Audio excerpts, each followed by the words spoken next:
Things don't last forever. Behind me is a 1941 Dodge COE, cab-over engine. You mind if I tell you a little story, a little history on it? It's an interesting truck. A friend of mine, Warren, he'd got this truck and was going to build it with his friend, Frank. Frank passed away. Frank's truck was sold.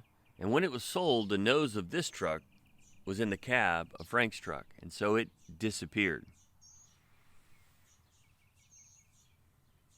When I saw this truck, I immediately fell in love with it. He kind of knew it. I told him, I said, I hope you sell it. Well, the more I got to thinking about it, man, the more I liked it. But it didn't have a nose. And I knew a guy in Idaho that deals in these old trucks. So I contacted him. He knew exactly where the nose of this truck was.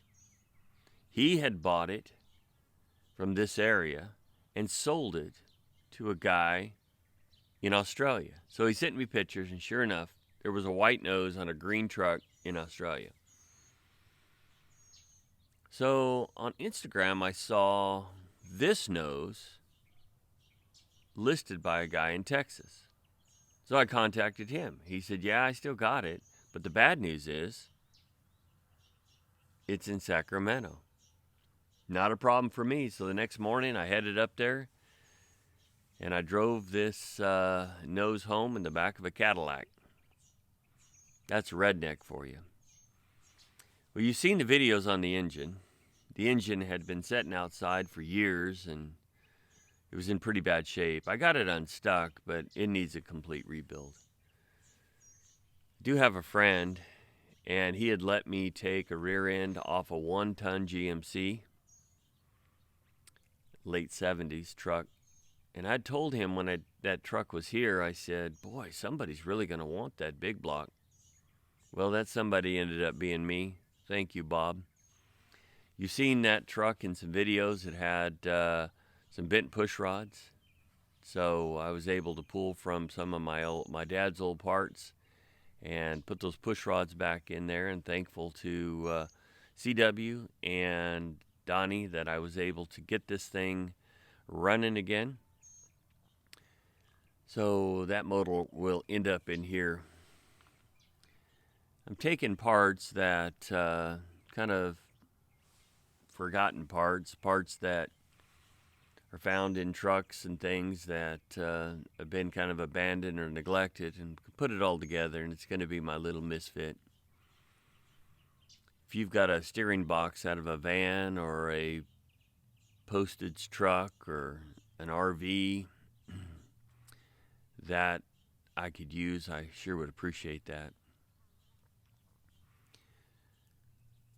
Not everything lasts forever, and you can see by what they call the patina on this thing that time has a way of just taking things away. We're seeing that in the political spectrum of our country right now.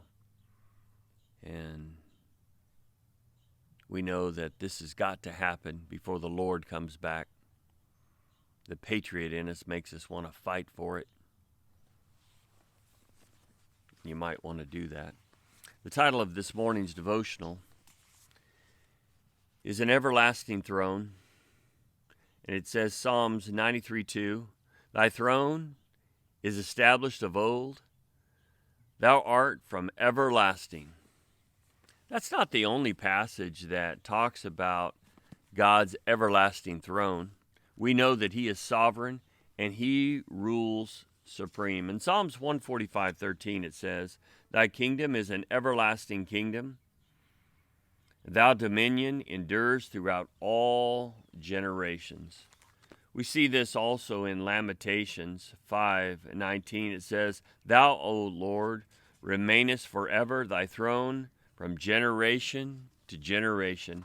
And in the book of Daniel, we read in Daniel 7:13 through 14, I saw in the night visions, and behold, one like the Son of Man came in the clouds of heaven, and came to the Ancient of Days. Thou brought him near before him. Thou was given to him dominion and glory and kingdom, that all people, all nations, and languages shall serve him. His dominion is an everlasting dominion which shall not pass away, his kingdom which shall not be destroyed. We're concerned about our nation, and we should be. We know that all the Marxist teaching that has been taught in the classroom is now beginning to blossom, and we're seeing that. But that's not the majority of the people. Majority of the people love our country and will stand up for it. But we know, according to scriptures, that it won't last forever, that there will be a one world government, and under that umbrella will be a one world religion, ecumenical movement. And then we know there will be the true people of God. And those true people of God, they'll not succumb to some sort of government here. Their rule and reign comes from the everlasting God. And we look forward to that day when he comes and he raptures those that are saved children of God. We have the marriage supper of the Lamb where you have the bride there and all the guests. And then that time of the millennial reign where we can actually see him ruling and reigning here on earth. And then that will usher in the eternal ages. Oh, we look forward to that. No more rust like this. No more working with rusty bolts. No more trying to use penetrating oil. We just got the Lord ruling and reigning, and everything is as it's supposed to be. And even so, Lord, come quickly. You have an everlasting God. Serve him. If you're at a point in your life where you stumbled upon this and you're really interested just in the truck and you didn't know that you were going to get a hold of this, or better yet, it was going to get a hold of you, I would encourage you to take a look at everything that's failing and all the struggle it takes here on this earth to keep things the way they ought to be, and realize that there is a God in heaven that will one day make everything right, and he can make it right in your life today if you'll reach out and ask him to forgive you for your sins, save your soul, surrender your life to him, serve him today. May God richly bless you.